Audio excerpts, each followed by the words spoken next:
All right, this is sponsored by Sister Mary Grace. She says Tommy Homan is a good Catholic boy, and she's reminding the bishops a little bit about the Catholic unity. It's in faith and morals. We believe the same thing, what to believe. We're united in what to believe, and we're united in how to act, what Catholic morals are. Now, we fall short. Go to hell, might make it to purgatory, might make it to heaven. But we're not united in governance. They're tractor pulls. Tractor pulls are encouraged because we want to take anything in the government, particularly Catholic government, Catholic Church government, and the Catholic Church is a nation. The Vatican is a nation state. Take anything from that church government that's contrary to the Gospels and take it away. So to prove the point, Sister Mary Grace has asked me to introduce you to something that's very basic in church government. Can't get any more basic than contested canonizations. There's a petition presented to the church government that says this person led a heroic life, a life heroic in faith and morals, did the right conduct, believed the right thing, died for the faith, died for the morals. Now, when that petition is presented, it's presented to the church government. You come in contact with that church government if you've had the sorry experience of having a divorce and in need of an annulment. There's a trial, a contested matter. In the past, they used to have what's called the devil's advocate, so that the church is constantly looking for truth.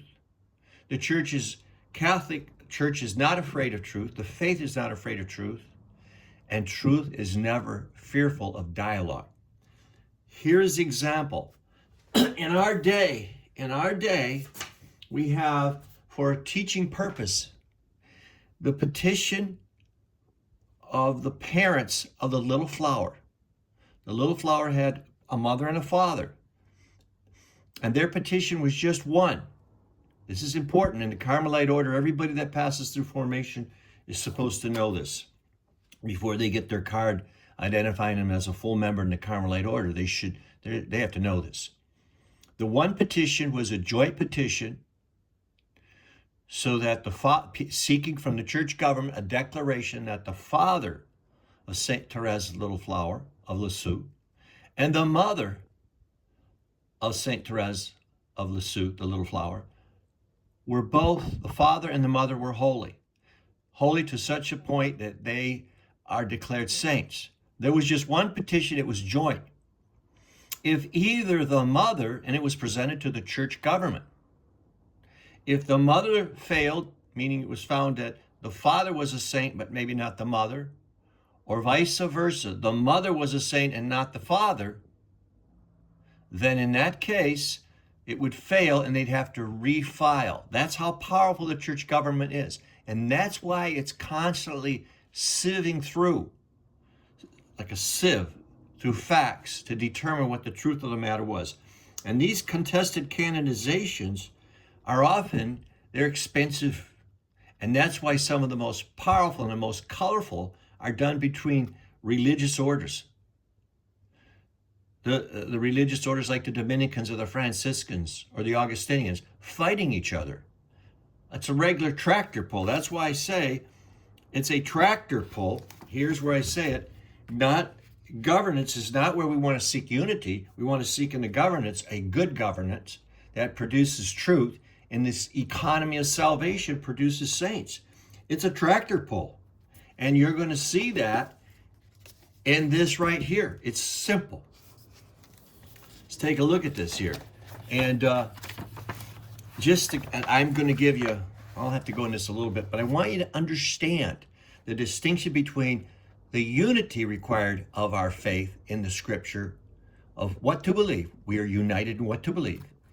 And the unity in what is right action, how to act, that's morality, right conduct. And you may know it, but you may fall. People sin. They know the 10 Commandments and they sin. But now in this governance, and you hear Sister Mary Grace, you hear Tom Homan say, I disagree with the Catholic Church. He's talking about the governance.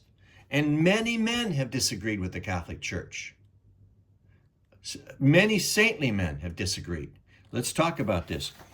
There is an order and an observant, others to, let me go back here, granting favors, expanding role of His Holiness as territorial sovereign. Let's see, blessed locals' lack of faith,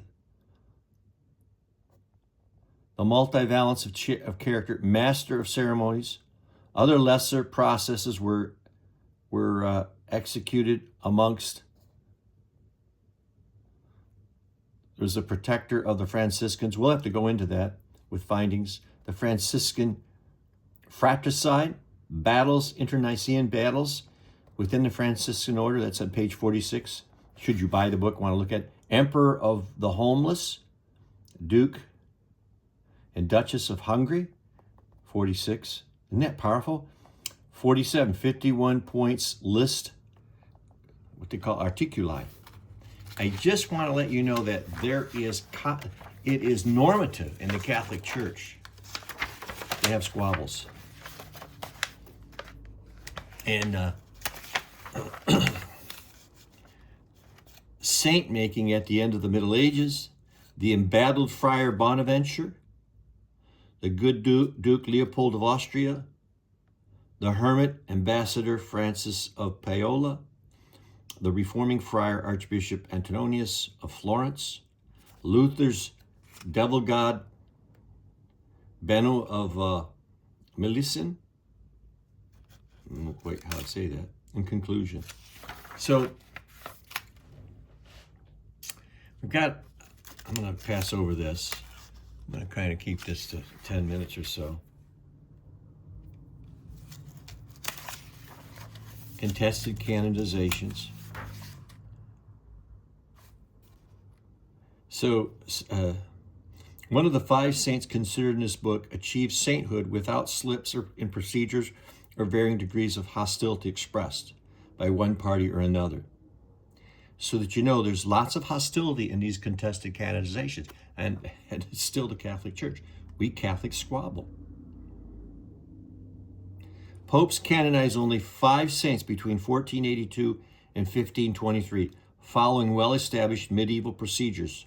There were no more official canonizations until 1588, long after the Protestant and Catholic Reformations began, and more than 20 years after the final meeting of the Council of Trent. When saint-making resumed, the atmosphere was very different. Even if, to begin with, the rules and procedures for making saints remained the same, though other medieval figures were canonized centuries later, one thinks of Joan of Arc. These elevations occurred in totally different contexts. Secondly, not one of the 5 saints considered in this book achieved sainthood without slips in procedures. I said one, not one, of varying degrees or hostility. We'll come back to Joan of Arc because that's a special one. Total tractor pull. And this is meant just to introduce you to the powerful processes of canonization, which sits within the governance. It's not dogmatic theology, what to believe, or moral theology, how to act.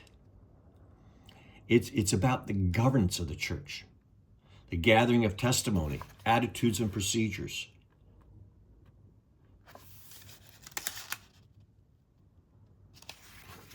And so we'll just want you to know that. Don't freak out when people are disagreeing with the church and you want to put them into the fire. Saints usually don't behave as normal people do. Isn't that powerful?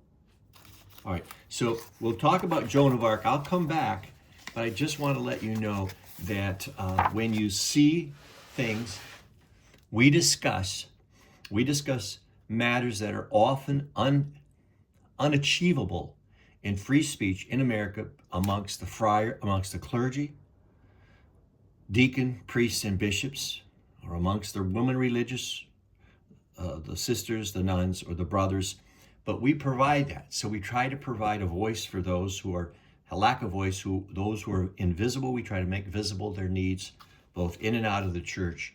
And so I want you to know that, first of all, if you're new coming to the Catholic Church, you're going to focus on unity of faith and morals. Stick with that.